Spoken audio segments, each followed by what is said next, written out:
साहब को अपनी गलती का ऐसा एहसास होना शुरू हो चुका है। अब उसकी आंखों के ऊपर जो पट्टी बंधी हुई थी ऐसा हटना शुरू हो चुकी है, क्योंकि जब एक फर्द इस घर के अंदर मौजूद नहीं होता, जब हमेशा के लिए इस घर को छोड़कर चला जाता है, तो फिर जाकर उस बंदे की कदर होती है कि यार वो बंदा कितना ठीक था।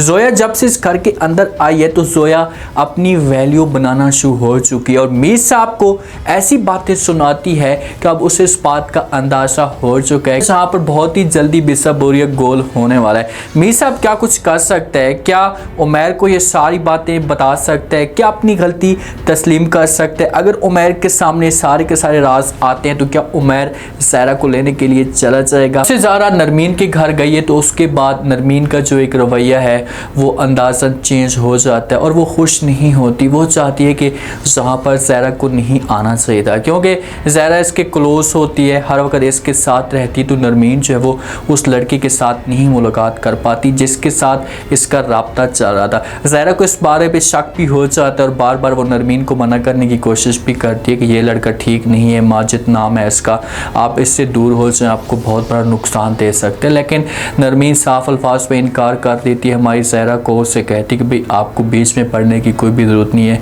मेरा अपना पर्सनल मैटर है, मैं जानूँ और मेरा काम जाने। देखिए कि ज़हरा की अब उस घर के अंदर वैल्यू नहीं है। एक तो बात ये बनती थी कि ज़हरा को ऐसी कोई बात करनी नहीं थी, क्योंकि तुम्हारे पास खुद घर नहीं है, घर से तुम्हें निकाला गया है, तो तुम अगर ऐसी कोई बात करती हो तुम्हारी बात को तरजीह नहीं दी जाएगी।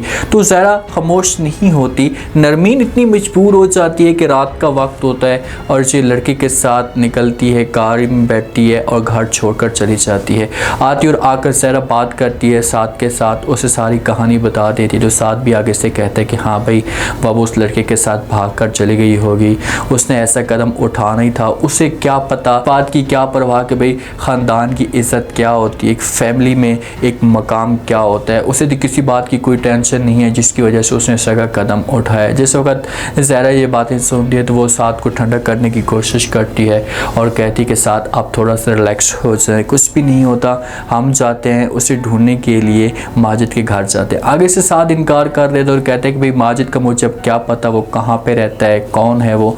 तो आगे से ज़हरा कहती है कि नहीं मैं उसे जानती हूँ, क्योंकि मेरा जो एक रिलेशन है माजिद की बहन के साथ है, मैंने कई दफ़ा उसे ड्रॉप किया है, तो इसी वजह से मैं उसका घर जान सकती हूँ और हम यहाँ से निकलते हैं। ये किसी तरीके से दोनों यहाँ से निकल पड़ते हैं। अब हो सकता है कि साथ ने अपनी माँ के साथ ये बात शेयर ना की हो, अपनी माँ को ये सब कुछ ना बताया हो, क्योंकि अगर माँ को पता चलता है तो माँ समझो कि सदमे में चली जाएगी। वालिद के लिए या एक माँ के लिए ये जो बात होती है बहुत अहमियत रखती है कि भाई तुम्हारी बच्ची या तुम्हारा बच्चा घर छोड़कर जा चुका है, तो बहुत बड़ी टेंशन बन जाती है। इसी वजह से साथ वाले ये बात शेयर नहीं कर सकते। ये दोनों जहाँ से निकलते हैं वहाँ पर जाते हैं ढूंढने के लिए, ऐसी चौक पे जाकर खड़े हो जाते हैं, कोई आइसक्रीम वगैरह लेना शुरू कर देते हैं। तो अचानक जो है वहाँ पर उमैर और जोया भी पहुँच जाते हैं। जिस वक्त जोया देखती है जोया के पास तो पॉइंट आ चुका है, पहले भी पॉइंट ढूंढने की कोशिश कर रही थी कि कुछ ना कुछ ऐसे मुझे ज़हरा के पॉइंट मिले या कुछ ना कुछ ऐसी बातें मुझसे मिलें ताकि मैं उमैर को बताने की कोशिश करूँ, जो उमैर के दिल में नफरत डालूँ। आ जाते हैं इसके पास पॉइंट, जब देखती है इन दोनों को तो उमैर कुछ है वो तंज़ीह तौर पर इशारों में बातें करना शुरू कर देती है उमैर के साथ। उससे कहती है कि उमैर ये देखो ये दोनों रात के वक्त इस जगह पर क्या कर रहे हैं। तो आगे से जब ये बात जोया करती है तो बात को फिर घुमाती है ताकि उमैर को और भी ज़्यादा गुस्सा आए। जोया कहती है कि भाई हमें क्या, ये तो अब क्या कुछ पता नहीं करते होंगे रात के वक्त, किसी को कोई टेंशन नहीं होगी क्योंकि अब तो इनको मौका मिल चुका है, हमें यहाँ से चले जाना चाहिए, हमें इनकी परवाह नहीं करनी चाहिए। तो उमैर का जो एक समझो कि चेहरा बता रहा होता है कि इससे बहुत ज़्यादा गुस्सा आया हुआ है और हो सकता है कि आगे जाकर मज़ीद जोया से भड़काने की कोशिश करे। अब तो तुमने देख लिया, मैं तो आपको यही कहती थी, अभी भी आपके पास वक्त है कि आप इसे तलाक दे दें, इससे जान छुड़वा दें, सबसे बेस्ट ऑप्शन यही है आपके पास। उमैर इनकार कर देगा अभी भी और कहेगा कि मैं ऐसा कदम नहीं उठाना चाहता क्योंकि मैं इसे जलील और ख्वार करना चाहता हूँ, इसे तड़पाना चाहता हूँ। ज़हरा वाले पहुँच जाते हैं नरमीन के पास, किसी तरीके से उसे लेकर आ जाते हैं। ज़रा समझाने की कोशिश करेगी नरमीन को, उससे कहेगी भाई आपकी शादी माजिद के साथ ही होगी, लेकिन प्लीज़ इस वक्त इज़्ज़त का मामला है, आप हमारे साथ आ जाए। इसे घर में लेकर आते हैं। नरमीन के ऊपर माँ गुस्सा करती है, साथ गुस्सा करता है भाई आपकी हिम्मत कैसे हुई, कम से कम सोचना तो चाहिए था जो आप इस तरह का कदम उठा रही थी। तो आगे से नरमीन ऐसे अपना बिहेवियर यूज़ करती है, जो अपनी लैंग्वेज ऐसी इस्तेमाल करती है कि उससे तमीज़ नहीं रहती। तो ज़हरा समझाती है कम तमीज़ के साथ बात तो करो, कैसी बातें कर रही हो। तो आगे से नरमीन कहती है कि भाई आप मुझे तमीज़ सिखाएंगी, अगर आप इतनी तमीज़ वाली होती तो उमैर आपको कभी भी अपने घर से ना निकालता। ये जो बात होती है ये ज़हरा के लिए बहुत मायने रखने वाली बात होती है। आप इस ख़ानदान के अंदर, इस घर के अंदर बेचारी रह रही है तो उसे इस तरह के ताने तो बर्दाश्त करने पड़ेंगे।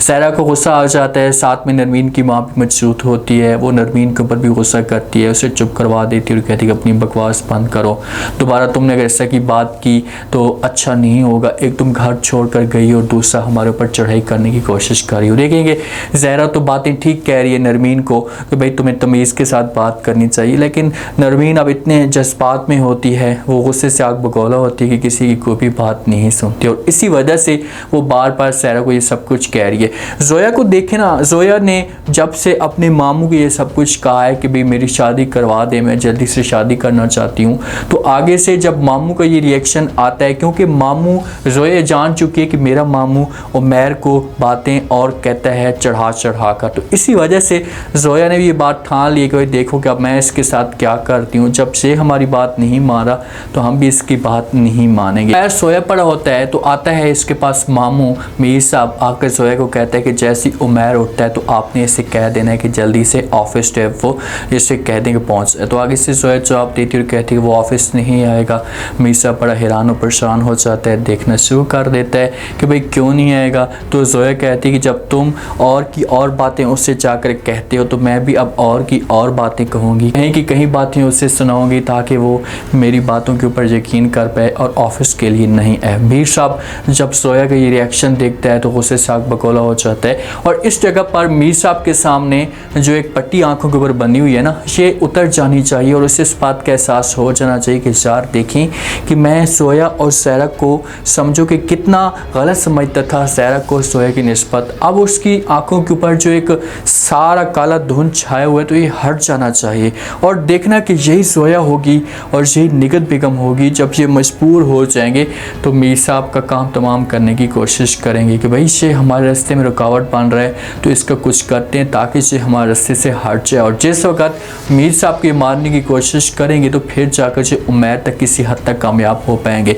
अब सारी बात जो आ गई है ना उमैर के वालिद के ऊपर आ गई है। अगर इसे अपनी गलती का एहसास होता है तो इसे तो लाजमी तौर पर जाएगा, उमैर के पास जाकर बात करेगा, किसी तरीके से समझाने की कोशिश करेगा और कहेगा कि ठीक है भाई मैं आपको इजाज़त दे देता हूँ, आप ऐसा करें कि ज़हरा को अपने घर के अंदर लेकर आ जाएँ। क्योंकि जब एक ख़ानदान में एक फ़र्द जो एक इज़्ज़त करता है माशरे के अंदर, पूरे ख़ानदान को इज़्ज़त की निगाह से देखता है और जब वो अचानक चला जाता है उसकी उस ख़ानदान के अंदर इज़्ज़त तो नहीं होती, लेकिन जब वो छोड़ कर चला जाता है तो फिर जाकर एहसास पैदा होता है। अब देखें कि उमैर की माँ ने कभी भी इनके सामने उफ तक नहीं कहा था मीर साहब के सामने, तो एहसास तो लाजमी तौर पर होगा।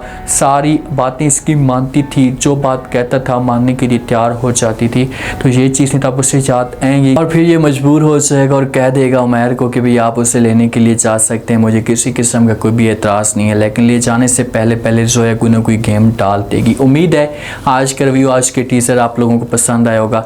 आपने कमेंट सेक्शन में अपनी गेम लास्ट में आपको क्या लगता है, क्या आने वाले साथ में कोई ज़ोया बड़ी गेम डाल सकती है, क्या कुछ आप लोगों को दिखाया जा सकता है, क्या मीर साहब को अपनी गलती का एहसास हो जाएगा, क्या उमैर को सब कुछ सच बता देगा। अपना फीडबैक लास्ट में दें और चैनल को लास्ट में सब्सक्राइब करते हैं। शुक्रिया, अल्लाह।